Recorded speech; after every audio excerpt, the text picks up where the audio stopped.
Hello, I am Mrs. Manisha Pradeep Khaire, Faculty of Rasiklal M. Dhariwal College of Pharmacy, continues with the chapter Extraction and Galenical Preparation. In this part 2, we will see the percolation process. There are various percolation processes used for extraction of the drug. In that, first one is simple percolation. Second, percolation process for concentrated preparation. It involves two processes, reserved percolation process and modified percolation process. And third one is the continuous hot percolation or SOxylation method. Percolation method, it is used for preparation of tinctures and extract. Percolator, it is used for this process. This percolator, it may be conical or cylindrical vessel of glass, copper or steel. The steam jacketed percolator is used whenever increased temperature is required. Percolation process involve 5 major steps. First one, size reduction of drug. Second one, imbibition of drug. Third one, packing of drug into a percolator. Fourth one, maceration of drug. And fifth one is the percolation. Then packing of a percolator. This is the diagram of percolator where at the bottom there is glass wool above which a moistened drug it is fitted. Then above this moistened drug filter paper is kept on which washed sand is kept, and above that washed sand menstruum is filled. First we will see simple percolation method. It is mainly used for preparation of tincture and it involves 3 steps. First step, that is imbibition. The powdered drug it is moistened with the solvent and allowed to stand for 4 hours in a closed vessel. Imbibition allows swelling of the drug and also help in removing of the entrapped air. The moistened drug it can be uniformly packed in the percolator. Then add sufficient solvent to saturate the material. When the liquid starts coming out from the percolator, the outlet is closed and sufficient quantity of solvent is added to leave a layer above the drug. Second step of simple percolation method is the maceration. The moistened drug is kept in contact with the solvent for 24 hours, and during this period the active constituent get dissolved in the solvent and solvent becomes saturated with it.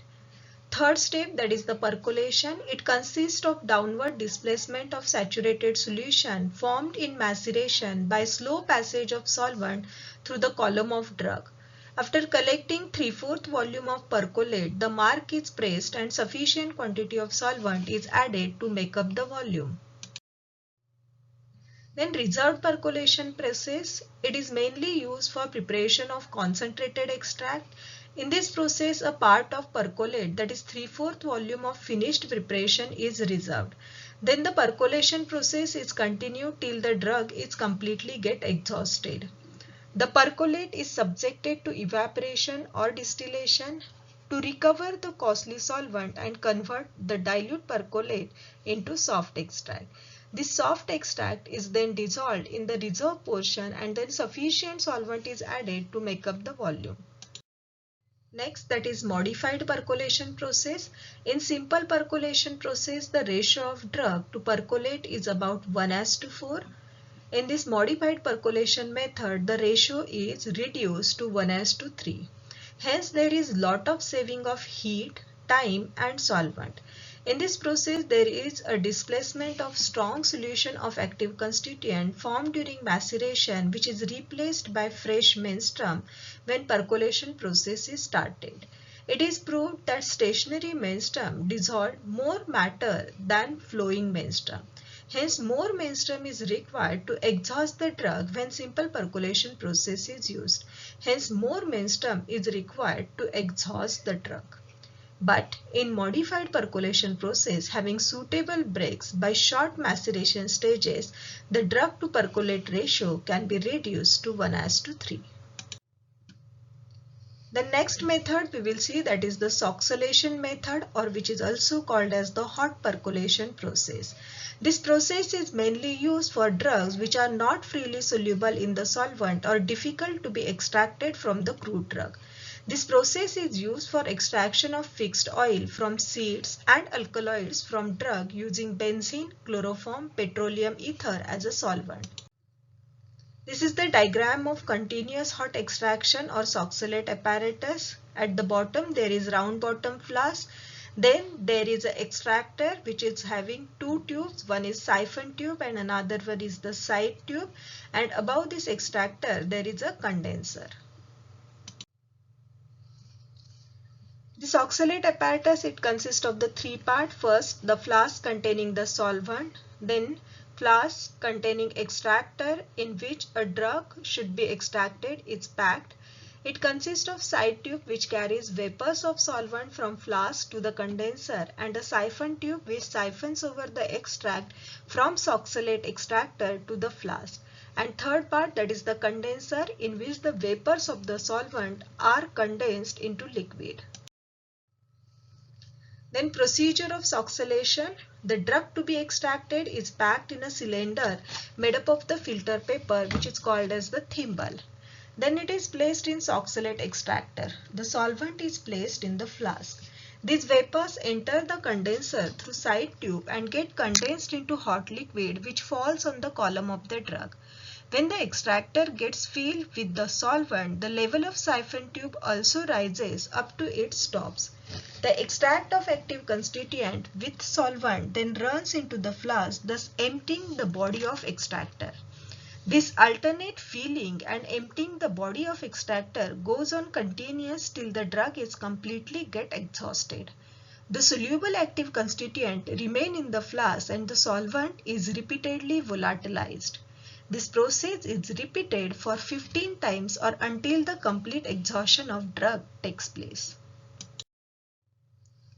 Then we will see various disadvantage or limitation of this hot percolation process or Soxhlation method. This process cannot be used for thermolabile drugs such as enzyme, esters and certain alkaloids. Only pure solvents or constant boiling mixtures it can be used for this Soxhlation method. It cannot be used for sticky or gummy substances which will block the Soxhlet apparatus, for example resins and gums. Then we will see Ayurvedic dosage form. All the medicines which are used in diagnosis, mitigation, treatment and prevention of disease in human or animal and which are manufactured in accordance with the Ayurvedic system of medicine is known as Ayurvedic. Ayurvedic dosage form are classified into four classes. Liquid dosage form, example Arista, Asava. Then semi-solid dosage form, for example Avaleha, Lepa, Ghruta. Solid dosage form, example pills, Gutika, Vatika. And powder dosage form, for example Churna and Bhasma. We will see certain examples. Anjans, these are medicated fine powders intended to be used in the eye for their local effect to relieve pain, especially in the head. Then Arka, these are distilled essence or liquors made by soaking drug in water for 24 to 48 hours and then distilling the same. Distilled collected is called as the Araka. Then Asavas, these are medicated alcoholic liquors prepared by the fermentation of raw vegetable juices with honey or jaggery. The various parts of the plant such as roots, leaves and barks are cut into pieces and infusion is prepared in water in airtight or earthen jars. Honey or treacle is mixed in it. The fermentation is done for at least 6 months. Then Bhasma, these are ashes which are prepared from vegetable and mineral substances. The vegetable drugs are cut into coarse powder and then burnt till they are completely reduced to ashes. Then Churnas, these are powdered mixture prepared by mixing dry mineral, animal or vegetable substances in a pestle mortar. Then Gritas, these are medicated ghees or clarified butter. The Grita or clarified butter is heated on a fire to remove water. Then little turmeric juice is then added to purify it. Then this purified Grita is melted with a gentle heat in earthen pot, copper or iron pan and then mixed with the medicinal paste or decoction of medicines. Then Arkas, it is the liquid preparation obtained by distillation of certain liquid or crude drug soaked in water using distillation unit. They are used in fever, dyspepsia and as a cooling lotion when applied externally. Thank you.